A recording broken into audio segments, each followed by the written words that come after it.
The MSI Stealth Series was one of the first to debut a slim and lightweight gaming laptop back in 2016. But it did suffer from a few limitations, especially around cooling some of the higher end components. Will the new Stealth 16 Studio suffer the same limitations, or will it overcome them? Let's find out.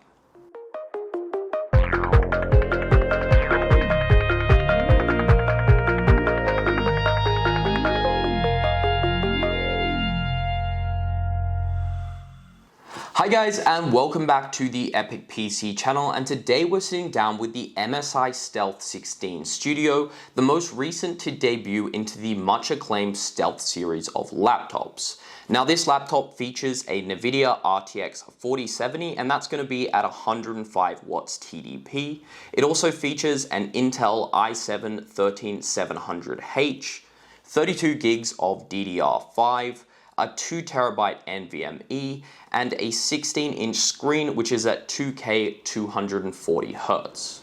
This is also the first laptop that we've had in the studio to feature the new Geforce RTX Studio badge, which is said by NVIDIA to have vivid colors, better storage, and faster memory to boost your workflows. It also comes with DLSS, which has a new release with the 40 series cards, DLSS 3. DLSS still uses AI to improve the frame rates during gameplay, but in the new 40 series cards, this is enabled by the 4th gen tensor cores and optical flow accelerators.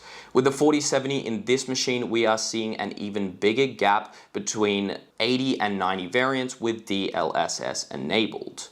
The new Ada architecture released in the 40 series graphics cards redefines ray tracing by simulating how light behaves in the real world. Combine the new ray tracing with the DLSS experience and you have a playable ray tracing experience in this laptop. NVIDIA Reflex delivers low latency and response time by substantially improving the performance throughput between the CPU and GPU.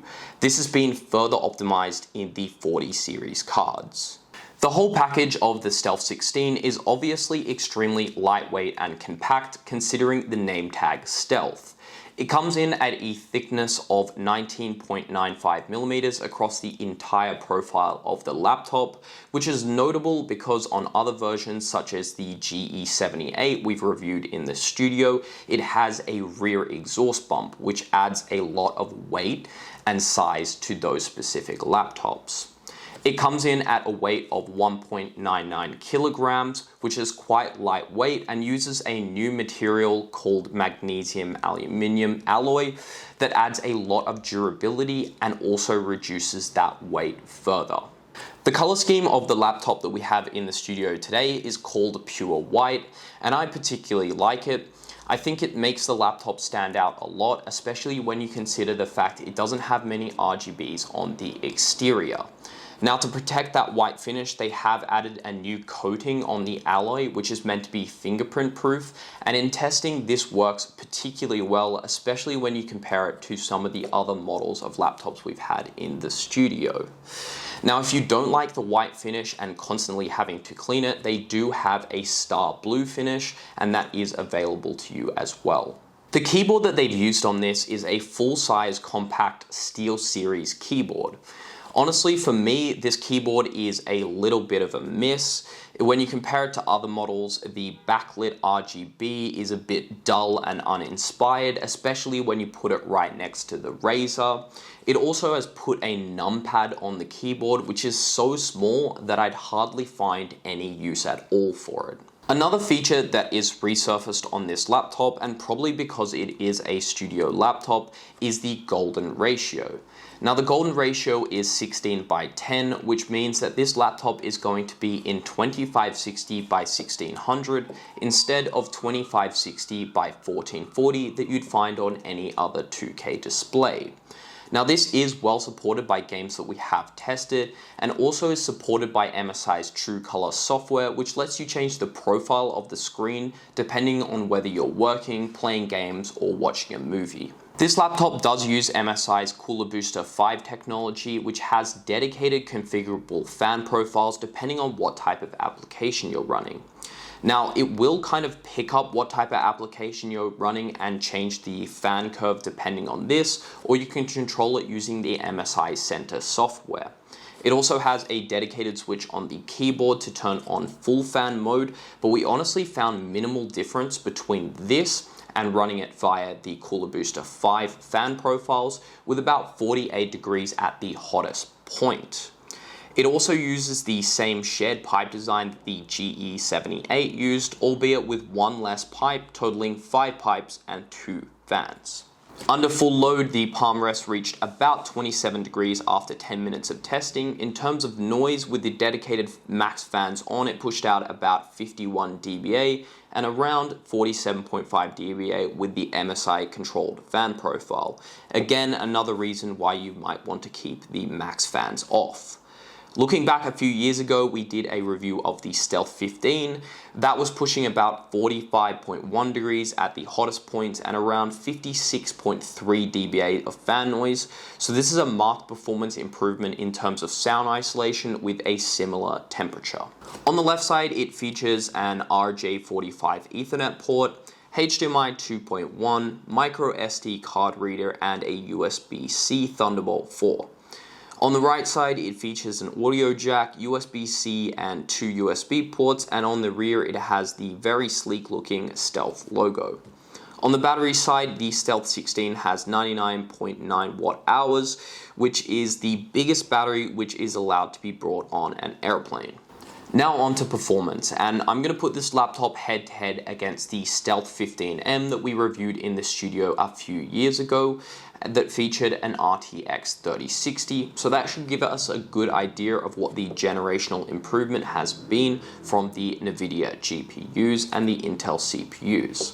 I'm also going to put it head to head against the GE78 that we had in the studio a few weeks ago, and that featured an RTX 4080, so it should give you a good idea of what a 4070 versus a 4080 is going to be in a laptop. In Cinebench, the i7-13700H of the Stealth 16 scored a multi-score test of 19,482, while the i9-13950HX of the 78 scored 33,372.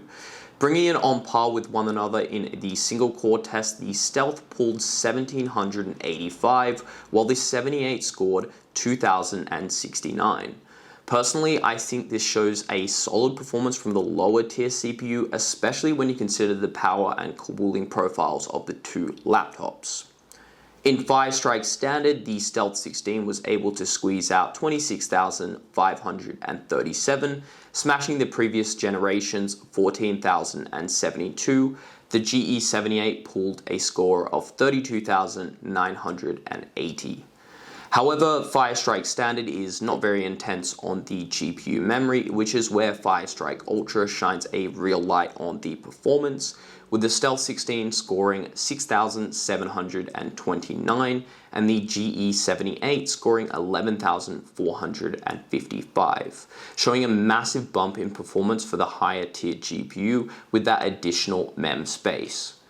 To time spy, the Stealth 16 was able to push out a score of 12,316, marking a big jump in performance from the previous generation's score of 5,958, and a larger margin between the GE78, which scored 18,247. Onto gameplay, and in Metro Exodus, the 16 did have a playable experience with DLSS turned onto ultra performance, even with ray tracing enabled, with the PC averaging around 120 FPS at 2K in ultra settings. When you turn DLSS off, the performance drops substantially down to 40 FPS, showing the advancements of DLSS in this game. This was even comparable to the performance of the GE78. In Doom Eternal, the Stealth 16 simply did not have enough GPU memory to play in Ultra Nightmare mode, with FPS averaging around 10 to 20, but turned down to high performance, it was playable experience with both DLSS on and off, with it averaging 150 FPS and 140 FPS respectively. In Forza 5, the Stealth 16 had a less than desirable performance of around 70 to 75 FPS at 2K, with a slightly better performance in 1K of about 90 to 95 FPS. Again, this is notable due to the lower GPU memory available, and pulling it back to a slightly lower graphic presets will get you a very smooth performance.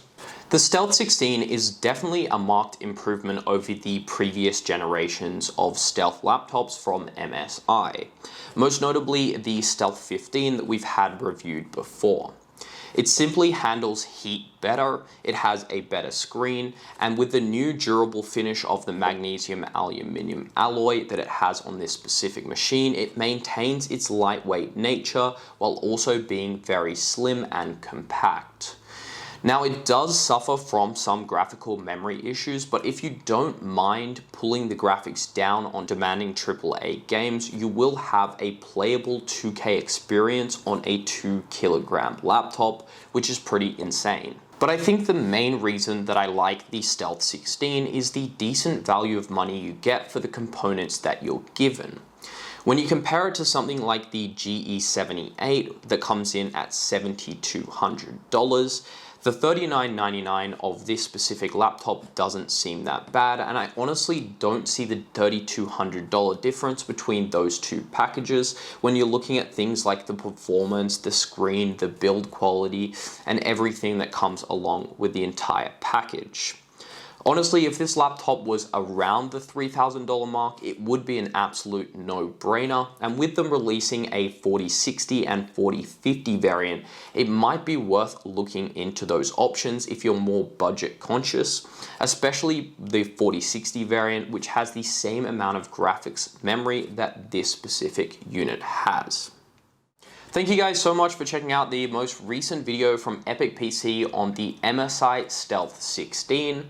Now, we are doing a giveaway to thank you for staying till the end, and that's going to be the H991 headset from MSI. It's completely free to enter, so head to the link in the description to find out how to enter that. And as always, if you enjoyed the content, feel free to like and subscribe. And until next time, guys, see ya.